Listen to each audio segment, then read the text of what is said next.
ask your papa. Like, we need systems that work. Because it's so scary that you can be, your house can be catching fire and you're not just call in all those fire extinguishers, all those emergency fire people. Like, it's so sad. Or you cannot call ambulance to come and save you if your friends are dying. You have to watch this person just. I was kidnapped here in Lagos, specifically Ajah 2 years ago. I was told to call my family and that if no one comes, they will unalive me. The ransom they asked for then was 3 million. But they eventually released me after my family paid 800k, even though they beat me black and blue. You know, I posted me to Katsina during my week there. People in the area were warning me not to stay out late. Oh. They were telling me not to walk alone, and then they were saying if I hear gunshots, I should lie down. Obviously, I only did. Hi guys, Tomi here, Tolani here. The Balance Point podcast starts now.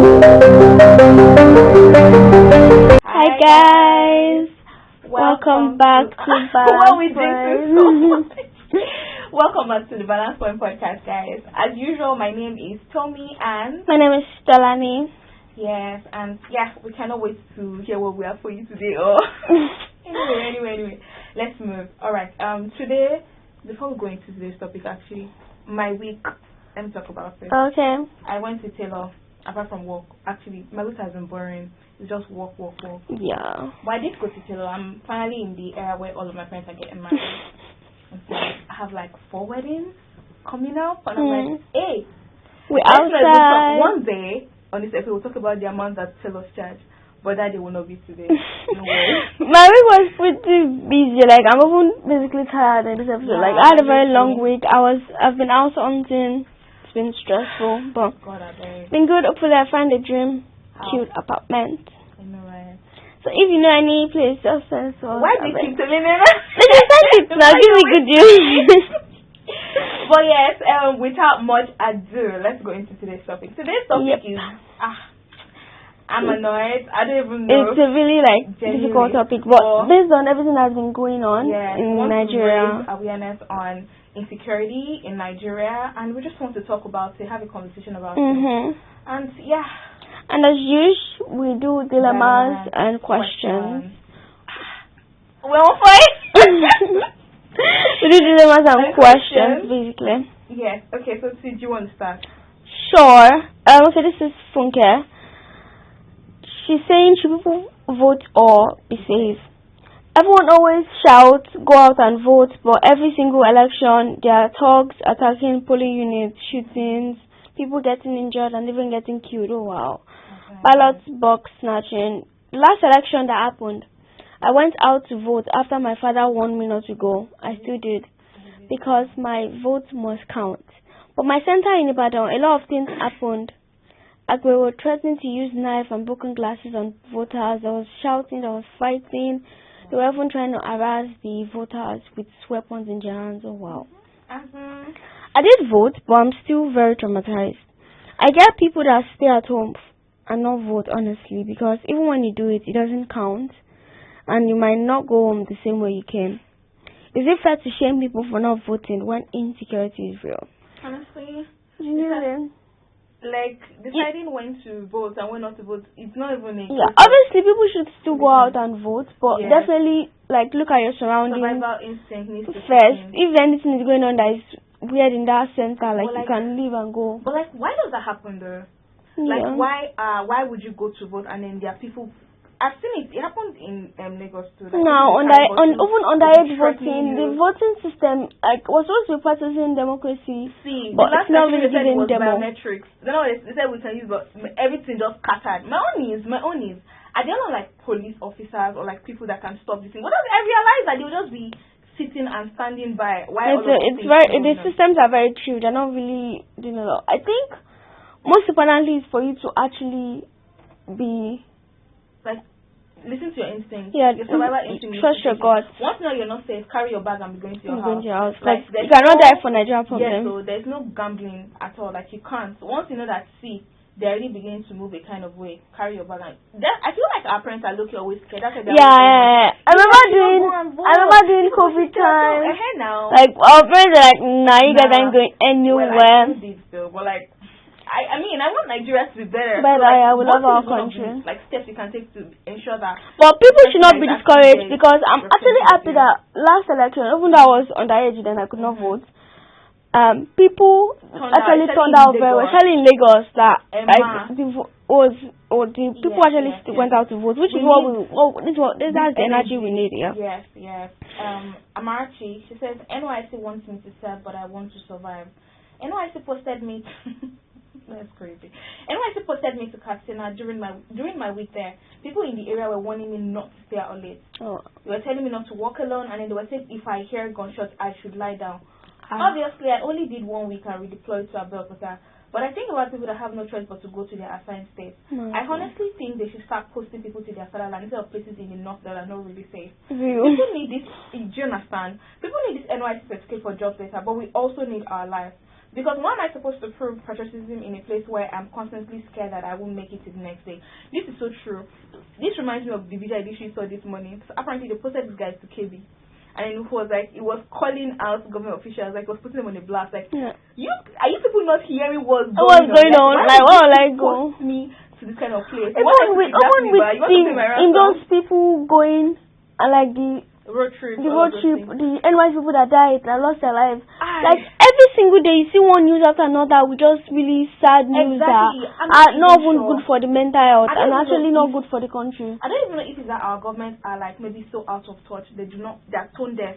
They do not know like what's going on, because I'm not sure why you still be posting people to these states where like the insurgency is high. Like they're young, like young people. They're future tomorrow. Like I genuinely feel like people should stop in sending people to the north. Honestly, move it to the west and the south side. Now, for now. All of these things is Insecurity. Because I'm not sure why my life is in danger because I'm trying to serve my country. I don't think anything is worth my life. Nothing is worth your life, definitely. Like, please. And anybody that gets that, please, we deploy. Don't be thinking of anything. During my time, they posted me to Bono, but even they know that they could not put us in Bono, so we ended up camping in one place in Katsina. But even I think I spent 5 days before deploying back to Lagos. Like, why would you spend a year in one country that you're not sure your life is that is not safe? I beg, like no, but our government, they need to be a little bit more like in touch, more. They should be so. It's giving tone deaf, but it is well. But definitely, if they put you somewhere you don't feel safe with, please redeploy. Do not go. Deploy in peace. Because I don't think Nigeria is generally a country you can lose your life for. Like, I think you should always prioritize yourself. Yes, yourself. Very important. Yeah, okay. Nigeria is not safe at all. I was kidnapped here in Lagos, specifically Ajah 2 years ago. I was told to call my family and that if no one comes, they will unalive me. The ransom they asked for then was 3 million, but they eventually released me after my family paid 800k, even though they beat me black and blue. It was difficult recovering, but I thank God for life. How exactly can one actually be safe in Nigeria? I'm not sure why kidnapping has become yam. Like, it's become so paramount everywhere. Like ransom, I wonder why it becomes a thing. But this is 3 million to 800k. Yeah, like, you know how my mommy used to price yam? This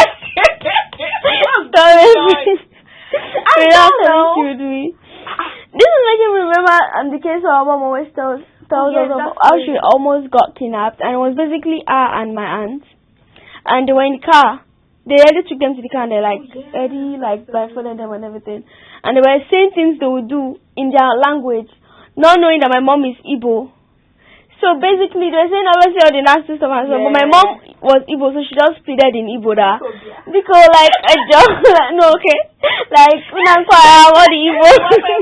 We did not know what she said. But we found out that they were like, sister Mo. This is done. They actually let her go, which is a very rare case and definitely a very God grace type of case. Honestly, favor because but genuinely, it's crazy. Kidnapping has become so the kidnappers they used to do social media live. They're like celebrity at this point. Like I think it's bandits that are doing TikTok live. Kidnappers are doing it too. Like, you don't understand. It's sure for them. Like, social media is not very. Please, you guys should be safe. Like anything, always follow your guts. Don't just be going to places that are not really safe or considered safe. Reduce maybe traveling at night. Yeah, I do not even recommend. I remember when it was so easy to do road trips. Like I wanted to do that my Bono trip. I did a road trip. When I was coming back, of course I used to fly. But when I was going, I wanted to see like the north, and I did. And it was really big. I think was it 2 days or a day? How are you not scared? Even though those trucks I used to pass my, but yeah, definitely not. It was still safe. That was 2020. It was a little bit safer, right? I can't try that, and I can't even then. Like when I was coming back, I ended up sick because I was like, no, that's not far. But like, I can't try it now. Did you not even vomit? Like I had motion sickness. Yeah. But again, it was an experience. I wanted to see like different states in Nigeria, at least on a viewing like level. But so. Yeah, my family is calling, but the road might kill me. I feel like we have like dramatic community. Yeah, the titles are always very like. What you heard is my family saying, "When the road might kill me." Come on now. I work in Lagos, but my parents are in Kwara. Before I used to travel at least once in 2 months. But I haven't seen my family since last year, December, because now every time I even think of going, I remember one news story of kidnappings or people disappearing on that same route. My mom will call and say, "We don't even see you again. Have you forgotten us?" My siblings complain that I don't show up for anything anymore. I don't know what to do. I miss my family. I'm scared for my life. If I don't, I look like a bad child. How do I choose between seeing my family and staying alive? I think one thing, you can always show your love in other ways. Maybe you send them money, money home. Or even if they can also come and visit you as well, that would also work. And they're also going to be exposed to the same security problems. So I guess you need to communicate like this whole issue to them. Because is it not maybe that like the church thing happened? I know, like people are literally worshiping in church, and the next thing, everybody come there. Is it maybe a Kwara? Is it Kwara? No, KB is one where they 2 girls. Okay. In school, so it's probably Kwara. Like every other day we're hearing somebody doing this. My own is, I feel like this particular episode, a lot of it is just trying to like raise awareness and actually our officials actually like speak out and actually do the work you're supposed to do. It's very sad and very heartbreaking to see the stories that like you cannot come online for 1 hour, you will not see one sad news, and I feel like we even increased this last 3 weeks. It's typical Nigerian now, like they are very hyper vigilant, they're hyper sensitive. Right? Yeah, I am. I don't like what Nigerian security is making me to become. Like I'm always like, is the car lock on? Like just because you're just going out, central lock him, don't wind on. Like it's not that deep. Like you should not be spoiling. Like my anxiety is literally always. Anytime I'm going out, it's always insane. And initially it was a little bit easy to sort of be desensitized with the whole thing, like because it's like, oh, maybe you see it's not coming to Lagos. It's so it's everywhere. It's anywhere. There's always something trending. Somebody did this today. Literally, like no. Our government, they cannot just ignore the whole case. They actually have to. And you cannot be like you've not seen what is going on. I'm not sure why. I remember Chibo case was over 10 years ago. Yeah. Like, the stories I've read... so long ago, like... Oh my god. Till now, everybody, they've not been able to rescue all the girls.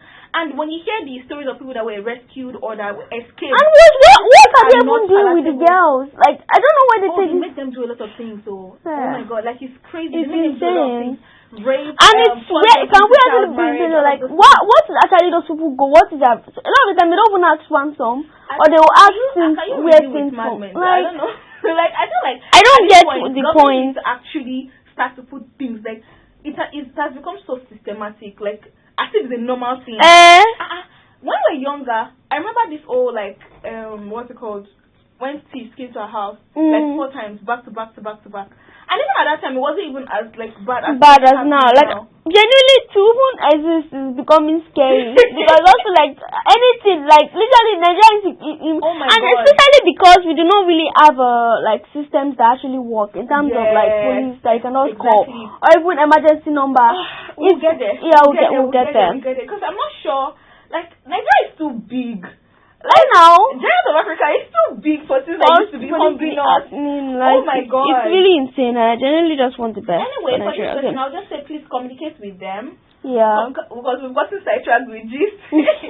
Communicate with them, and sometimes even maybe, for instance, your family is in Abuja and you are in Lagos, and then like for instance, our dad is in Abuja, and then look, obviously, if you want to go, we're going to go with flight. Right. If you cannot afford flight money, give them the money. Yeah, give them the money, and like do a video call. More emotionally. Yeah, emotionally. Call them off, and they just miss you. They love you just as much as you love them. Also, you can even do like DHL. Gift delivery to them, like make it, so it's more personalized. Yes, and like maybe even write a cute letter. Maybe if you are one of those families. Stay there. Yeah, always prioritize your safety. Except of course you can afford to go with flight. If you can afford to go with flight, then that's fine. Like go and see them. None of that. It's fine. Okay, it's fine. The road that gives me chest pain. There's one road in Abuja, Mbappe side, that I avoid like flag. I've never seen anything with my own eyes, but the stories are insane. People are always getting robbed in daylight, kidnappings, one chance car. Anytime someone suggests passing that route, my body just says no. I start checking alternative road, even if it means spending more on transport or coming back earlier. My boyfriend always says I'm overreacting, but in this Nigeria, is it paranoia to avoid a road everyone whispers about, or just survival? I think this is the thing of you following your God, and that is what has kept you safe all this while. We even have like places like this in Lagos. Yeah, Mushi. Okay. There's this place in Festac, so there was this boat driver was giving me this gist of how that day he was robbed at gunpoint. Like it was traffic. No, it's always it wasn't even traffic, like actual stop traffic, and then the next thing just wind down, literally, and then collected his phone, collected his wallet. All of those things. The insecurity in Nigeria is becoming insane. I used to live in Abuja, like how many years we just live? That I don't know when this one chance. I've heard a lot of stories on one chance. I think maybe because the roads are too wide, or because it's a very like the one chance cases that I've been seeing on my For You page, I've been hearing about friends that saying about everywhere. Like it's really insane. Especially in Abuja, like Abuja is actually becoming popular for like one chance. One chance. You just see someone doing video. Oh my god. See, I think it's because of their system. You know their car system. Do you remember the car system of you? They don't have like bus or. Okay. It's only car. It's only cabs. Yes. So a lot of the time they're just going to one straight route. So I think the system look even adds to it as well. But just be safe, be vigilant, share your locations with your trusted family. Even have their phone numbers too. Like I know everybody's phone number in our house. Me too. Like, but you know mine. I know yours. But like I know everybody, because you can't be too safe. Yeah, for sure. And even in all of this, it's still a case of let us just not be at the wrong place at the wrong time. Yes. Honestly, because you can do everything right. Always pray before you leave your house. Always. I don't even know if it's a guarantee, but it's good. They hope that because people that pray, some people are still having like bad experiences, even though they've prayed, even though they're Christians or like devout Muslims. Do you understand? So it's not even a case of just hope that you're not in the wrong place at the wrong time. Anyway, let's move to questions. Why has Nigeria not been able to curb kidnappings and terrorism after so many years? Go ask. Like, I also ask you, government officials. One thing I would like to do is actually invite one of those top people to come and sit with us. Yeah. Tell us the inner workings. Because why are we still having these cases of going to kidnap young girls? Because I remember how paramount that Chibok girl case was. I was so young then. And some people were using it to catch crews. Yeah. Was it Black Panther? The one where the girl went to go and like rescue Chibok girl. I was just shaking my head. You free. So funny. Okay, yeah, I'll relate. But I really think the problem is not evil. Like it's nuance. It's more, it's very big. Insecurity, in poverty, even the fact of bad. Very analog. Like there's not a lot of information about us online. Exactly. So you don't have enough intelligence to even track down those people. What is actually happening? I think we just need more systems in place. We have an armed force. Systems. We have armed forces now. Like I think that the government needs to stop being like. We don't even want to say. We don't even know if they are at this point maybe benefiting from this whole thing. We cannot even say. Exactly. Because, our government would do. They will act in some particular cases. Like was it one is it one football thing that they immediately give the guy a lot of money? Like, you see them act fast in things that is not necessarily major, and then you see them come and then things like this is major. This is major. People are dying. Like, Nigeria is literally bleeding. Do you understand? And then you will not hear anything. Next thing you just see one news. Our president is going out of the country. I'm like. Like, it's always insane. And then the random ransom thing that is happening. I said ransom is literally a very now like proper business at this point. Oh my God, it's like alpha. And you know you'll be able to take like one in 500 from someone's family. It's weird. You know the fact that even I know someone that this happened to. A little bit of heartbreak. Our sponsor for this episode is Pixable. Yeah, Pixable. Pixable is our sponsor for today's episode, and Pixable is a technology platform where you can frame memories. So basically all of your favorite moments, pictures, even like cute little Pinterest posts, like the affirmation. And even words of affirmation, and even your name. Like, even your name was like how your name sounds. Exactly. You can use it as like a souvenir or gift. Obviously, family pictures, anything, just you can frame it on Pixable. Yes, and then you can do this at the comfort of your house. Like, simply go on www.pixable.com and frame it. Once this is done, you can it will be delivered at your doorstep. Just from your phone, literally. Visit Pixable today. Thank you very much. Bye. Like, I think they ended up paying, was it 5 million to bail out their dad or something. Like, oh my God. Why? Oh, it's insane. And it feels like there's weak security, like. No, it's always had, especially in like the northern states. Like, I feel like it's like. Yeah, I think it's worse there because at least there's not even an excuse at this point. Like, Nigeria is over 50. Yeah, like why are we still going through things that people, even younger countries are not, like basic stuff. Like, we should not be complaining about being unsafe. Like in our own country. And I do not even like the fact that that one side is so like you cannot really go there. Like everywhere should be open to the world. To be explored. Like, because I know how much money Nigeria can make from tourism. Because we have so much beautiful places. Even like there's a creator that I like, Muzito Bear, that went to North, and you just see how beautiful Nigeria is. But it's not really. All of those places. Yeah, it's not really advisable for you to go there if you do not have the money or even security. People will not want to go. Exactly. People will not want to go because like who wants to lose their life over like because of adventure. But like asking, I beg. I think this question is just basically we need more systems and people actually implementing it. Yes. You cannot just, we need effort, we need like long, like very, very disciplined. Political statement like, oh, this is going to be done as soon as possible. Yeah. No, we want steps. Yes, steps.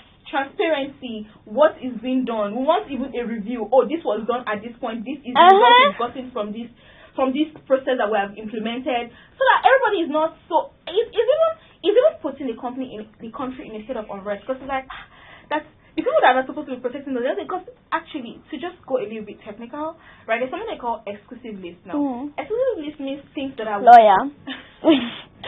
Exclusive list means things that are within the responsibility of the federal government of Nigeria. Like no one else. That's it for them specifically. So we can't do anything. Even investors that want to come into Nigeria, like they look all of these things holistically. They're like, okay, what are their government doing about things like this? So if the government is supposed to actually be doing something, they're not doing anything. Like what is it like? Hey, I feel like even those wherever we are traveling, I think there should be armed force, like just there. Checkpoints, not checkpoints to just be looking for things. My friend. Not that kind of. Not that. Like people that actually care about the safety of the passengers and people that are using the roads.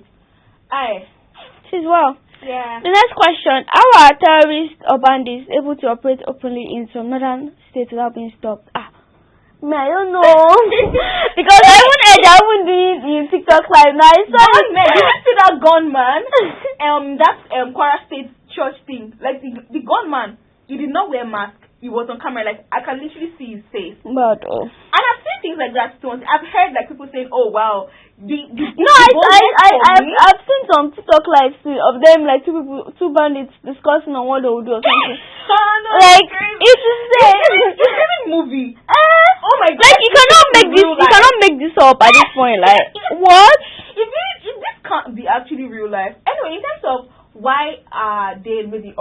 now being stopped. I think obviously the security in the northern part is very poor. And I think those people even sort of grew up with them, so they know the terrain. Even more than security officers. And maybe the poverty thing where they are easily lured because they don't even have money to go to school. And I think there's no kind of complicity. Like people are not actually, no one is actually being accountable for that part of Nigeria. No one, everybody just leaves them. Yes, true. Maybe because they are scared. Maybe because they don't want to do it because one of the reasons. They don't want to do it because of certain reason, or they still want that agenda, that thing. Okay, like people are benefiting from it. Stereotype, in the north, right? There's this another thing I would even say is fear. Like even the communities themselves, they are scared. So I'm sure I can reckon that this kind of conversation they will have. Maybe for instance, a mother talking to her daughter that, hey, we don't know if terrible people will come to, but in case they come, do not fight with them. So they will not kill you or even take you away and you never see how you can escape. You get like all of those things are fear, and these things also silence them, the communities. Do you understand? But I think more help definitely needs to be deployed towards North, because those places are so beautiful. Yeah, they're so beautiful, so big and beautiful. Like, I just know how much Nigeria can make if this insecurity thing is sorted. It's settled. And I don't want it to become such a thing.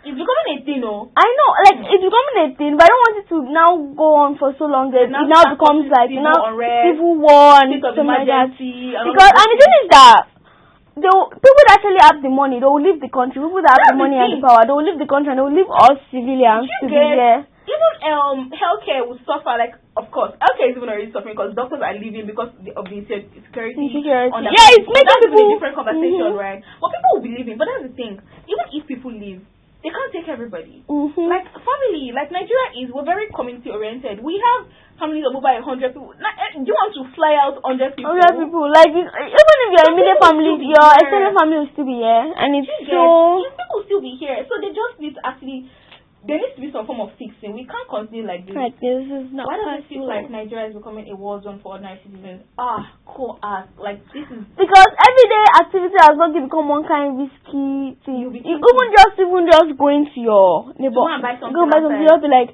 what if I get robbed? Like it's not supposed to be like that. Sometimes I'm sleeping in the night and I hear like any form of sound. It could even be typical banger, like because it's communist festival. I'm like, hey, I hope it's not gone. Like the kind of hypervigilance, anxiety. I don't think people should necessarily live that way. Should live to be able to be safe and feel secure. Where I was born, this is my country. There's no place in the world that would feel like my home. Like home is now feeling like war zone. As now, like. Even just going out, you cannot go out because you'll be scared of things. Because it's not even just you even being scared. Things have happened. And then you want to even doom scroll a little bit, have a good time online, watch things that are funny, and then you start to see news. Oh, somebody is doing this, or they've killed somebody, or 2 people died, or 2 people were injured, or they killed the brigadier general. The church those NYSC like people that died. Yes. Like it's so sad and heartbreaking. Like we can't catch a break. And in all of this, the people that are supposed to speak are not saying anything. They're just having a anything. good time. They're just literally looking at us. Well, why is there no nationwide emergency number that actually works? This is what I was saying. We actually do have an emergency number in case you don't know. 112. It just doesn't work. I saw this video of someone trying to call 112. And they were saying like, what everything that is going on in the country, like 1 week or something like that. They're like, go ask your papa. Like, we need systems that work. Because it's so scary that you can be, your house can be catching fire, and you cannot just call in all those fire extinguishers, all those emergency fire people. Like it's so sad. Or you cannot call ambulance to come and save if you're dying. You have to watch the person to see yourself.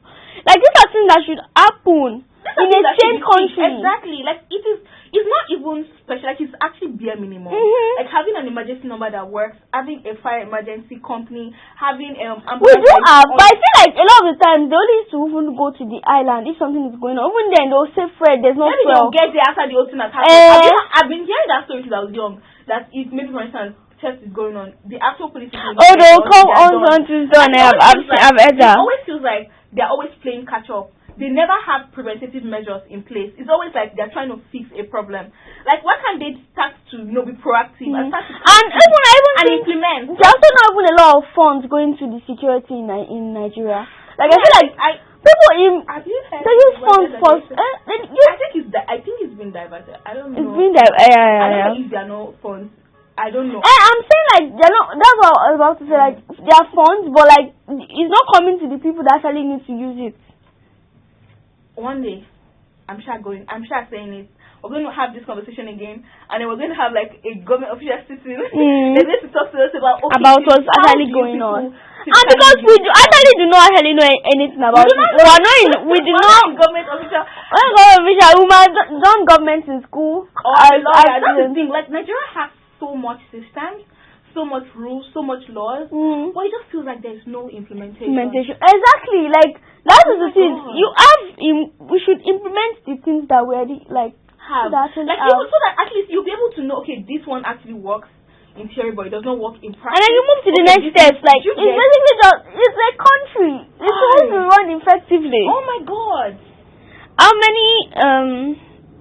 many foreign investors have quietly left Nigeria due to insecurity?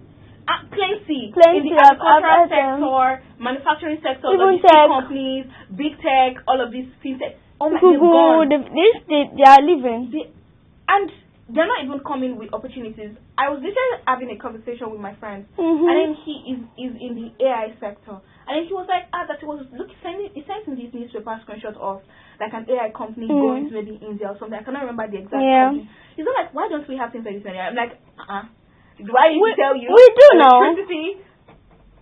Big tech companies do not come to Nigeria. And I'm like, electricity, bad network, bad road network, insecurity, all of these things. He's like, but there's some of these things that we can do. But I'm like, yes. But that's because we are citizens and we're thinking, okay, it's our country, nobody can do it. Yeah. People that are coming to sort of, in a way, they will only be thinking of their own specific gain. What is the need for them? And then so they will look at us holistically like, if these people are still battling things like insecurity, especially because now we're even beginning to have like outside reactions, our Donald with Trump. Nicki Minaj. I wonder what that case was for, but I know, right? Like, they're like, these people, it's a whole thing, like, it must be. Like, don't be using us to catch crews or beg. Like, people's lives people are literally losing their lives. Please, it's so annoying. But honestly, I think what we can do about this is to, as citizens, let's try and still maybe do things to also, like, the way people are pushing our music, pushing our things. When it comes to insecurity, that's hard because it's not even within our jurisdiction. The most we can do, which I sort of it leads us to even the next question. What can ordinary citizens and communities do to protect themselves? I think first off, having like a shared WhatsApp group in your community, maybe where you stay, like obviously because our mom is obviously in the group, so she always things like that. If there's anything going on, you should say it in the group that we saw something or suspicious, or like be their brother's keeper in a sense. Yes, definitely. Also, I know they do these things where they do like they pay like vigilantes. Oh yeah. We still see them now. Yes, people that would. I remember when but the thing is that if there's an issue, I remember when our uncle come to us in the night around 12, and then he was knocking our gate, and then they literally stopped him like, what do you want to do in that house? Oh, that's nice. That's cool. I know that other communities still have it. It won't just be like our own community, but we can definitely be our brother's keeper. Also having phone number. I think we've already spoken about phone number. Sharing be careful of the information you're putting online because kidnappers are actually online too. Yeah. They can go after you. Coming, Omble every time. Like with you, don't have to be posting money or don't like kidnappers can come after you. A lot of the times the kidnappers are hanging out like just random people online. They actually have been after you. They've been looking at you. It's even this thing where you do not even post where you are at until you've left. Oh yeah, for sure. Like give it time. Like someone said. I remember telling my friend and she was like, are you yesterday? I'm like, no wala now. But if you reach your turn, do it exactly. You post like even we do live pictures and she's taking you. There are just small participation from the citizens in being your brother keeper, like telling people, raising awareness, like we're doing. Exactly. Yeah, you can raise awareness online, reposting, just come in, show up in which you can. Like people are and it's scary. Because obviously we're in Lagos, we're not really seeing much of it. Yes. But people that actually like in that part of it. Reality. Yeah, that's people's reality. So you need to have empathy, because I know a lot of people actually do not actually care about this or understand the gravity of it. I don't want to call out this person that was saying, oh, all of this whole thing is a myth or a clout chasing whatever. Like this, it was really. It's not. Like that's something. These are real stories. Like if you're just talking from a place of privilege. Yeah, exactly. Just because it's not happening to you exactly. does not mean that it's not happening, or it cannot still happen to you. Yeah, You need to learn empathy. You need to learn back kindness, right? Even if you cannot relate with that particular person. Yeah. Like even if it's not your. Having to interview, one of the things I would like to do is interview one of those Chibok girls. The ones that were able to escape. And just ask them how and everything that they have like felt and what they've gone through and how they've even healed. But these things, when you've gone through things like this, it does not just affect you physically. It also affects you like emotionally as well. Right? And then so you have to do like brain work, mental work, physical work, everything just to be in a better space as a human being. Exactly. So please, we need to be kind and we need to be our brother's keeper more. Like don't just be thinking of it. Don't be selfless. Don't just be thinking about yourself in situations like this, because what could like that thing of people trace control could come back to you. It can happen to you. It can happen to anybody. Nobody is like perfect or above exception. Because if anything happens to you, if for instance like him kidnapping, him killing, him armed robbery, all of kidnapping. Oh, okay, you're not at home. Literally, one of our uncles, they called us and then they were telling him that we're going to kill him if you do not pay us money. Mad, it's insane.